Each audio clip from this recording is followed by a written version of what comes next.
With my work, I'm interested in the connection between longing and belonging. I use lawn art as a way to unpack my past with all the places that I've lived, and a way to unpack my experiences.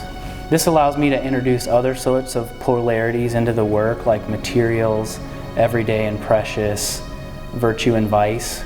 I'm influenced by mythology, folk art, religion, and pop culture. I'm also interested in the connection between photography and kitsch objects.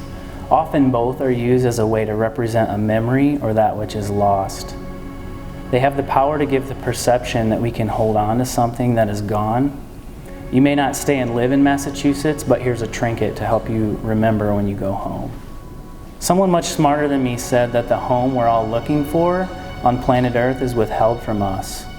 We come across some pleasant ends along the way, but the true contentment we're really looking for in life is only in the afterlife.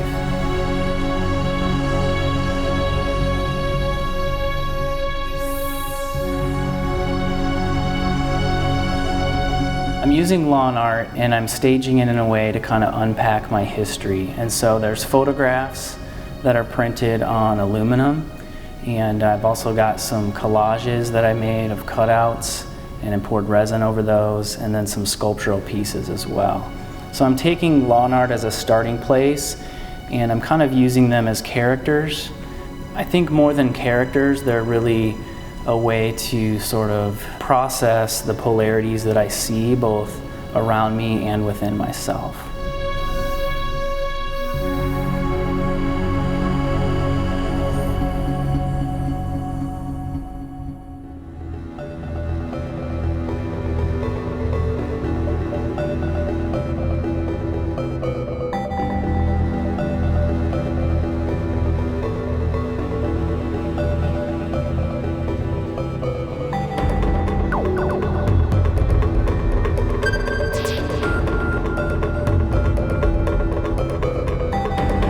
So alienation comes from the idea, I've lived in all these places, and when you're new to some place, you're looking how to connect, and you're balancing this alienation and assimilation and trying to figure out how to fit in. And I think that in some cases the lawn art are trying to do that. They seem a little out of place with where they're at. They seem to be longing for somewhere else where they don't exist already. And I think that that's a common human experience, that we're kind of feeling like something is strange about living here on planet Earth, and we're trying to figure out where to connect and where to belong.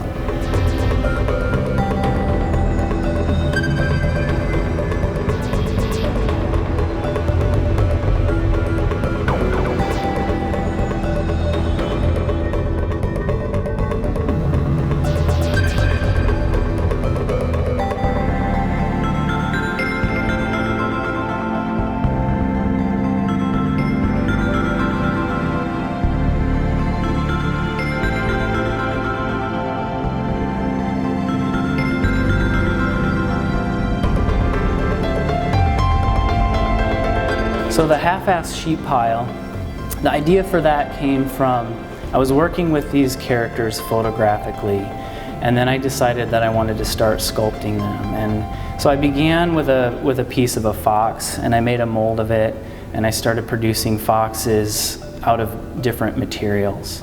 And in that, I decided that I wanted to start manipulating these found objects more. And so half-assed sheep was sort of my first departure into that, where I took two creatures from a nativity and put them together. And I was thinking a little bit about, how in some ways I feel like a sheep, and in other ways I feel like a jackass. And I thought it was funny. But other things I'm interested in is the idea that lawn art is mass-produced. And so I'm kind of taking something that's mass-produced and making it one of a kind.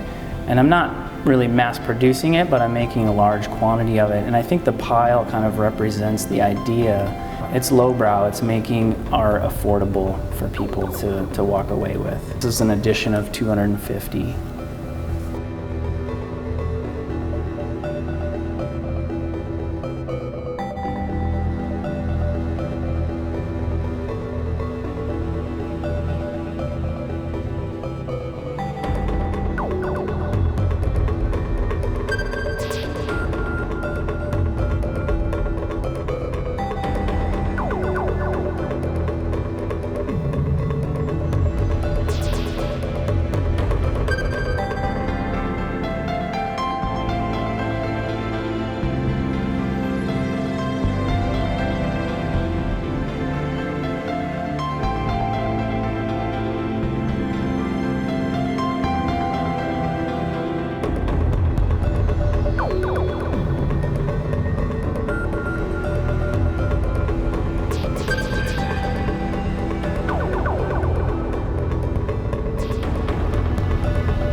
So Golden Half is a piece that comes from a nativity set as well. It's a cow from a nativity.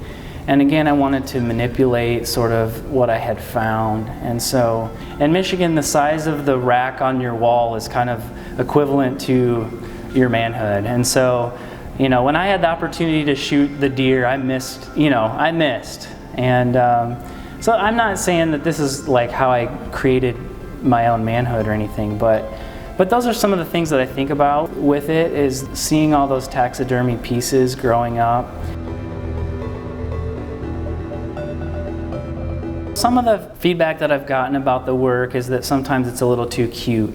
And so I'm trying to balance this line of where I'm not necessarily telling too much to the viewer. I want the viewer to do some of the work. I want it to be fun and serious at the same time. So I don't want it to just be something to laugh at and that's it. But I'm looking for that balance of the tension where there's some serious things happening and some pondering, where people maybe want to sit with a piece for a while, but at the same time there's some humor as well.